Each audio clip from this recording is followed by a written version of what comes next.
Аз съм Емануел Кулов и това е второто клипче, в което ще разясним точно къде ще ходим на Рила. И ето сестра ми потегля вече с колата. Наръчна. Това е това. Наръчна ли тръгна, Снежано? Защо пускаш наръчната? За какъв чип ти? Не дей такива изрази да използваш, тук хора гледат този канал. Ние къде ще ходим, да, това е баща ми. И... Утре в колко тръгваме, бе? Горе, бе. Ехо. Мисля, че е разумно към 8 да потеглим от къщи. И после къде отиваме? В смисъл към Рила, естествено, ама да се това на къде? Към Дупница, към Сепарева баня. Оттам живот и здраве на Планичище, да видим къде е лифта, да се натоварим, да спестим малко нещо, да се мекнем горе на земята. Директно да се огледаме, да видим има ли, няма ли свободни места. Ако можем да се настаним и примерно утре да се разходиме до Харамията. Или Хайдута му казват някои. И да се върнем и това да ни е програмата за утре. Адаптация, набиране на височина, достигане до обекта. Какво ще ядем? Къде ще ядем? Мисля, ти си взял нещо, да? Това са спряли.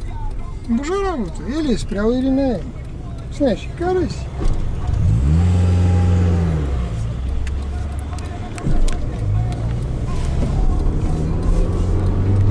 И... Да, какво ще ядем? Ти какво си взял между другото, деда? Всичко. Но по много. 4 хляба, 4 хляба, консерви, традиционното русенско варено, разни манджички, пастети, 1-2 вида, гъши, пилешки, маселце, топени сиренца, нектарини.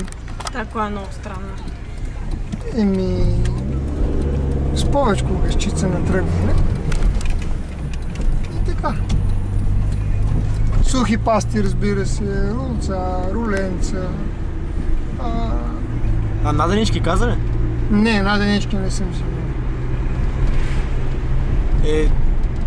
Там горе ще има ли възможност да скара нещо да се прави?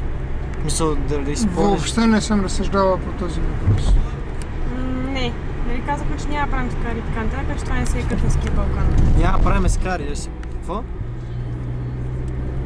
Скари ще си правим на Скътненския Балкан. Ага. Би могло евентуално, но не съм купувал никакви малотрайни продукти такива, бързо развалящи се. Евентуално, ако искате, да купим утре някаква, примерно сръбска наденичка, тя като че ли е по-трайна. Да не се намира, но не знам. Ще го измислим утре, смисъл, като би могло магазин отваря в 7-7 половина. Това е за сега. Но не съм взимал шишчета и такива работи. Окей. Нито каквато и да е било решетка, нали, за пържене, нищо такова не съм взимал. За печене. Айде, чао.